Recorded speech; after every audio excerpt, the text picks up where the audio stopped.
Welcome to the federal Andhra Pradesh. ఆంధ్రాలో ఏం జరుగుతోంది? ప్రధానంగా హజ్ యాత్రకు వెళ్లే యాత్రికులకు వచ్చే సంవత్సరం ఏప్రిల్ మే నెలల్లో అవకాశం వచ్చింది. తేదీలు ఖరారయ్యాయి. సముద్ర తీరంలోకి వెళ్లినటువంటి 8 మంది మత్స్యకారులు గల్లంతయ్యారు. వాళ్ళ ఆసుకి తెలియలేదు.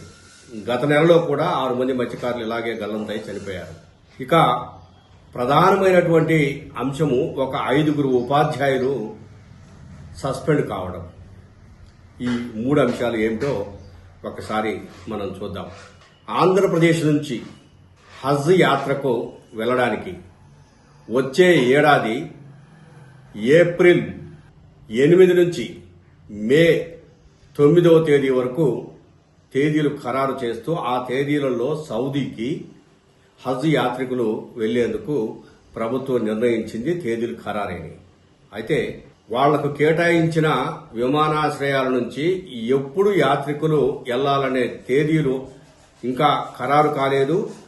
ఆ ఖరారైన వెంటనే విమానాలు ఏ తేదీలలో ఎంబార్కేషన్ సెంటర్ల నుంచి బయలుదేరతాయనేది మైనార్టీ సంక్షేమ శాఖ తెలియజేస్తుందని మైనార్టీ సంక్షేమ శాఖ మంత్రి ఎన్ఎండి ఫరూక్ వెల్లడించారు. మొత్తం మీద ఈ సంవత్సరము అంటే 2026వ సంవత్సరంలో సుమారు 2000 మంది హజ్ యాత్రికులు సంతోషంగా వెళ్లి హజ్ యాత్రను పూర్తి చేసుకుని వచ్చారు. అలాగే వచ్చే ఏడాది ఏప్రిల్ మే నెలల్లో హజ్ యాత్రకు వెళ్లడానికి తేదీలు ఖరారు కావడం చాలా సంతోషంగా ఉందని చెప్పేసి హజ్ యాత్రికులు చెబుతున్నారు. కారణం ఏంటంటే ఒక 8 నెలల ముందుగానే సమయం ఇవ్వడం వల్ల వీలైనంత వరకు ఎక్కువగా మేము ఆర్థికంగా సమకూర్చుకోవడానికి ఇబ్బంది లేకుండా ఉంటుందని చెప్పేసి హజ్ యాత్రికులు చెప్తున్నారు. ప్రధానంగా ఆర్థికంగా కొంత సమకూర్చుకోవాలి, మానసికంగా కూడా వాళ్ళు సిద్ధం కావాలి, అన్ని ఏర్పాట్లు చూసుకోవాలి, మాకు ఈ సమయం సరిపోతుందని చెబుతూ మైనార్టీ సంక్షేమ శాఖను వారు అభినందించారు. ఇక కాకినాడ సముద్ర తీరంలో ఈ నెల 3వ తేదీన 8 మంది మత్స్యకారులు చేపల వేటకు వెళ్లారు. 15వ తేదీ వరకు వాళ్లు ఇళ్లకు ఫోన్లు చేయడము, వాళ్లతో మాట్లాడటము జరిగింది. అక్కడ బాగానే ఉంది. మేము 15వ తేదీ సాయంత్రము బయలుదేరి ఇంటికి వచ్చేస్తామని కూడా సమాచారం ఇచ్చారు. వీళ్లు కాకినాడ జిల్లా ఓడలరేవు వద్ద నుంచి బయలుదేరి సముద్ర తీరంలోకి వెళ్లారు. 15వ తేదీ సాయంత్రానికి తిరిగి వస్తారని చెప్పేసి కుటుంబ సభ్యులంతా ఎదురు చూశారు. 15వ తేదీ పోయింది. ఆ రోజు సాయంత్రం నుంచే వాళ్ళ ఫోన్లు కట్ అయిపోయినాయి. వాళ్ళ దగ్గర ఉన్నటువంటి ఏ కమ్యూనికేషన్ ఇది కూడా లేకుండా పోయింది. అంటే గత నెలలో విశాఖ తీరం నుంచి సముద్రంలోకి పోయినటువంటి 6 మత్స్యకారులు గల్లంతు కావడం, వాళ్లు తిరిగి రాకుండా సముద్రం నీటిలో పడవ తిరిగి బోల్తా పడి చనిపోవడం జరిగాయి. వాళ్లలో ఒకరు మాత్రమే తిరిగి వచ్చాడు. జరిగిన సంఘటనను కూడా వివరించి చెప్పాడు. ఇప్పుడు వెళ్లినటువంటి 8 మంది మత్స్యకారులు అసలు వాళ్ళ దగ్గర నుంచి కమ్యూనికేషన్ లేకపోవడం, పైగా 2 రోజులు కావడంతో తిరిగి రాకపోవడంతో వెంటనే ప్రభుత్వానికి ఆ బంధువులందరూ తెలియజేశారు. ప్రభుత్వము ఎన్డీఆర్ఎఫ్ బృందాలు, మిగిలిన ఆచూకీ కోసం కావాల్సినటువంటి న్యాయ వాళ్ళు అందరూ కూడాను వెతకడం ప్రారంభించారు. ఎక్కడ కూడాను ఏ సమాచారము రాలేదు. ఈ రోజు ఉదయం ముఖ్యమంత్రి చంద్రబాబు నాయుడు ఉన్నతాధికారులతో కూడా సమావేశం నిర్వహించి సమావేశంలో ఏం జరిగింది, మత్స్యకారుల పరిస్థితి ఏందని అడిగి తెలుసుకున్నారు. ఇట్లా వాళ్ళు చేపల వేటకు వెళ్లారు, ఇది పరిస్థితి అని చెప్పారు. అసలు వీటన్నిటికీ కారణం ఏంటి? ఎందుకు మత్స్యకారులు సముద్రం మధ్యలో పోయి, అంటే ఇప్పుడు ఉన్న పరిస్థితులలో ఎల్నినో ప్రభావం వల్ల సముద్రంలో వాతావరణము ఏ క్షణంలో ఎలా మారుతుందో తెలియదు. పీడనంలో వస్తున్న మార్పులు తెలియదు. లో పీడనము వచ్చినప్పుడు ఆటోమేటిక్ గా నీళ్లు గుంజుకుపోయి లేక ఒకేసారి ఉప్పెనలా పైకి ఎగిరిపడి ఎంతలా గొప్ప పడవలైనా కూడా తిరగబడే ప్రమాదము ఉంది. ఈ హెచ్చరికలు ప్రభుత్వం చేస్తూనే ఉంది. అయినా మత్స్యకారులు వెళ్తున్నారు, ప్రమాదాలు జరుగుతున్నాయి. ఎందుకు అసలు మత్స్యకారులు సముద్రం మధ్యలోకి వెళ్తున్నారు లేదా ఒరిస్సా బార్డర్కి వెళ్తున్నారు, ఏం జరుగుతోంది అని చెప్పేసి ఒకసారి పరిశీలిస్తే ది ఫెడరల్ ప్రతినిధికి వచ్చినటువంటి ముఖ్యమైన సమాచారం ప్రకారం సముద్ర తీర ప్రాంతంలో కోస్తా తీరంలోని మొత్తం ఆంధ్రప్రదేశ్లో ఉన్నటువంటి మొత్తం సముద్ర తీర ప్రాంతంలో కోస్తా తీరమంతా కూడాను ఎక్కువగా పారిశ్రామిక వ్యర్థాలతో కలిసి తీరమంతా కూడాను పాడైపోయింది. అక్కడ చేపలు బతికే పరిస్థితులు లేవు, చేపలు చనిపోతున్నాయి.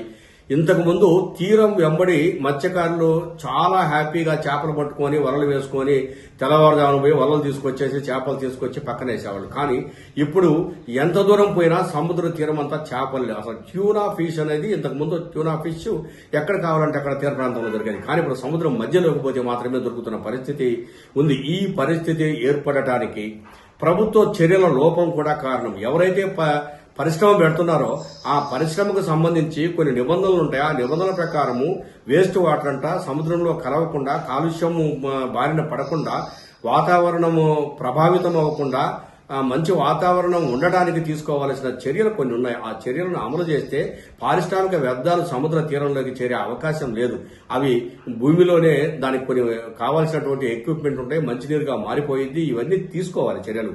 అంటే ఎక్కడైతే ఫ్యాక్టరీ పెడతారో, ఎక్కడైతే ఒక అనవసరమైనటువంటి వ్యర్థాలు బయటకు వచ్చే ఫ్యాక్టరీని పెడతారో ఆ ఫ్యాక్టరీ నిబంధనలు పాటించకపోవడం వల్ల ఈ పరిస్థితులు వచ్చినాయనేది మత్స్యకారులు చెప్తున్న మాట. మత్స్యకారులే కాదు, ఈ గ్రీన్ పాలసీ గురించి మాట్లాడే ప్రతి ఒక్కరూ చెప్తున్న మాట. ఉదాహరణకు మనం తీసుకుంటే పవన్ కళ్యాణ్ నియోజకవర్గమైనటువంటి పిఠాపురం నియోజకవర్గంలోని ఉప్పాడ మత్స్యకార గ్రామం, ఉప్పాడ తీర ప్రాంతం అంతా కూడా పూర్తిగా కలుషితమైంది. ఉప్పాడ తీరంలో ఇప్పుడు చేపలు పట్టుకుందామంటే ఒక చేప కూడా దొరికే పరిస్థితి లేదు. దూరంగా సముద్రంలోకి వెళ్తేనే చేపల వేట జరుగుతుంది. ఉప్పాడ తీర ప్రాంతంలో చుట్టుపక్కల వాళ్ళందరూ కూడా ఎక్కువగా చేపల వేట చేసి బ్రతికేవాళ్ళే. వాళ్ళు నెల రోజుల పాటు ఈ వ్యర్థాలను, తీరంలో కలుషితమైపోతున్న నీటిని రక్షించండి, వ్యర్థాలను ఆపండి అని చెప్పేసి నెల రోజుల పాటు ఆందోళన చేస్తే అప్పుడు పవన్ కళ్యాణ్ ఉప ముఖ్యమంత్రి గారు స్పందించి వాళ్ళకు ఒక 6 నెలల లోపల దాన్ని రికవరీ చేస్తానని చేశారు. కొంత ప్రయత్నం జరుగుతోంది. అక్కడ తీరం కూడా కోతకు గురి కాకుండా కూడా కొన్ని చర్యలు తీసుకుంటున్నారు. అది అంటే ఉప్పాడ తీర ప్రాంతం అంతా కోతకు గురి కావడం, సముద్రంలో కలిసిపోవడం, ఊరంతా ఇది కూడా జరుగుతుంది. అది ఒక ప్రమాదము. మొత్తం మీద ఆ ప్రాంతం నుంచి చేపలు పట్టుకోవడానికి అవుతున్నటువంటి పరిస్థితులు ఇది ఏంటి అనేది వివరంగా వాళ్ళు చెప్పారు. దీన్ని దృష్టిలో పెట్టుకొని ఆ సముద్ర తీరమంతా కలుషితం కావటం వల్లనే మత్స్యకారులు సముద్రం మధ్యలో పోయి ప్రమాదాలకు గురయ్యి అక్కడ గల్లంతయి చనిపోతున్నారు. ఈ పరిస్థితి నుంచి బయటపడాలంటే తీర ప్రాంతం అంతా పరిశుభ్రంగా ఉండాలని చెప్పేసి మత్స్యకారులు కోరుకుంటున్నారు. ఇక ప్రధానమైనటువంటి మరొక అంశం ఏంటంటే టెట్ పరీక్ష 2011కు ముందు ఆల్రెడీ డిఎస్సి అంటే డిస్ట్రిక్ట్ సెలక్షన్ కమిషన్ ద్వారా ఉపాధ్యాయ వృత్తిలో చేరడానికి కావాల్సినటువంటి ఎంట్రన్స్ టెస్ట్ రాసి పాస్ అయ్యి మెరిట్ ప్రకారం ఉద్యోగాలలో చేరినటువంటి ఉపాధ్యాయులు అందరూ కూడాను 2011కు ముందు చేరినటువంటి ఉపాధ్యాయులు అందరూ కూడాను టీచర్స్ ఎంట్రన్స్ టెస్ట్ కూడా కట్టండి, టెట్ ఎగ్జామ్ కూడా పాస్ కావాలని కోర్టు ఒక నిబంధన అంటే ఒక తీర్పులో చెప్పింది. దాని మేరకు ప్రభుత్వం కూడా తప్పనిసరిగా పాస్ కావాలని ఒక నిబంధన విధించింది. ఇప్పుడు చాలా మంది రిటైర్మెంట్ కు దగ్గర ఉన్నారు. ఒక్కొక్కరికి 50 నుంచి దాదాపు 55 ఏళ్ల వయసు వచ్చేసింది. సర్వీస్ కూడా దాదాపు ఎక్కువగానే పూర్తయిపోయింది. ఇటువంటి పరిస్థితులలో టెట్ రాయడానికి ఇప్పుడు వాళ్ళు 10th క్లాస్ పుస్తకాలు చదువుకుంటారా, ఇంటర్మీడియట్ పుస్తకాలు చదువుకుంటారా, సిలబస్ ఎక్కడి నుంచి తెచ్చుకుంటారు, దీనికి ప్రత్యేకమైనటువంటి సిలబస్ వ్యవహారాలు ఉన్నాయి. ఇప్పుడు బీఈడీ చేసినటువంటి విద్యార్థులు లేకుంటే సెకండ్ గ్రేడ్ పాస్ అయినటువంటి విద్యార్థులు వీలైనంత వరకు టెట్ పాస్ కావాలంటే ఈజీ. టెట్ పాస్ అవుతాడు, మిగిలిన డిఎస్సి టెస్ట్ పాస్ అవుతాడు, మెరిట్ లిస్ట్ లో ఉద్యోగం వస్తే ఉద్యోగం వస్తుంది. కానీ పాత వాళ్ళందరూ 2011కు పూర్వం ఉన్న వాళ్ళందరినీ ఖచ్చితంగా టెట్ రాయాల్సిందే, లేకపోతే ఉద్యోగాలను తొలగిస్తాము. ఆ ఉద్యోగాలను తొలగించేది ఎలా? వాళ్ళు కోరుకున్న ప్రకారము ఏదో కొంత పెన్షన్ తీసుకోవడానికి అనుకూలంగానో, లేకపోతే వీఆర్ఎస్ పెట్టి తీసుకోవడము, లేదు వాళ్ళ పిల్లలకి ఎవరికన్నా ఉద్యోగం అని చెప్పేసి అడిగి ఉద్యోగాన్ని మానేసేయడం, ఏ విధంగానైతేనేవి ఖచ్చితంగా టెట్ పాస్ కాకపోతే ఉద్యోగం మానేసేది. వచ్చే సంవత్సరము ఆగస్టు 30వ తేదీ నాటికి ఎట్టి పరిస్థితులలో వీళ్ళు టెట్ పాస్ కావాల్సిందే అని చెప్పి ప్రభుత్వం నిబంధన విధించింది.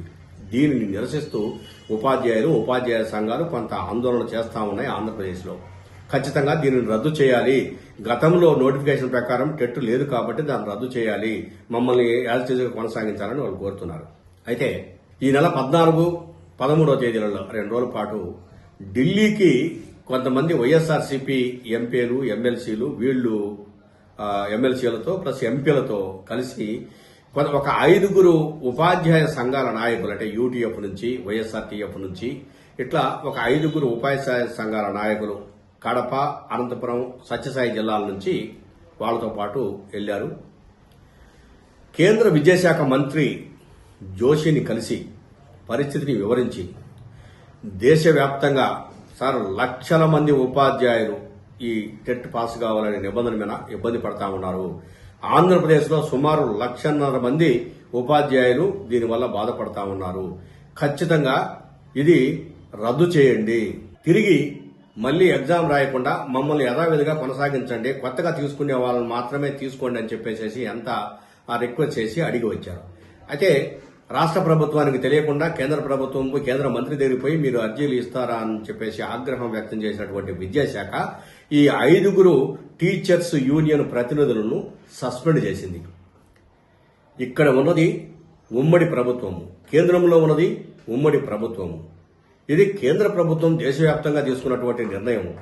ఇది రాష్ట్రం తీసుకొని రద్దు చేయొచ్చు ఆ నిర్ణయాన్ని. లేదు, కేంద్రం రద్దు చేస్తే అసలు మొత్తం దేశమంతా కూడాను ఎవరికి ఈ టెట్ బాధ లేకుండా పోతుంది. ఈ ఉద్దేశంతో ఉపాధ్యాయులు పోయి కేంద్ర మంత్రిని కలిసి ఒక మాట అడిగితే ఈ విధమైనటువంటి చర్య తీసుకోవటము, వాళ్ళను సస్పెండ్ చేయటము కేవలము వైఎస్ఆర్ కాంగ్రెస్ పార్టీకి అనుకూలంగా వ్యవహరించారనే ఒకే ఒక కారణంతో వాళ్ళను సస్పెండ్ చేయటం జరిగింది. మరి అలా అనుకుంటే భారత communist party of Marxist CPM లీడర్లు కూడా ఉన్నారు, వాళ్ళను కూడా సస్పెన్షన్ కు గురయ్యారు. మొత్తం మీద తమ సమస్యను పరిష్కరించండి అని కోరినందుకు ఉపాధ్యాయులను సస్పెండ్ చేయడం అనేది చాలా విచిత్రమైనటువంటి పరిస్థితి. వెంటనే వాళ్ళను రివోక్ చేయాలని చెప్పేసి ఉపాధ్యాయ సంఘాల నాయకులు కోరుతున్నారు.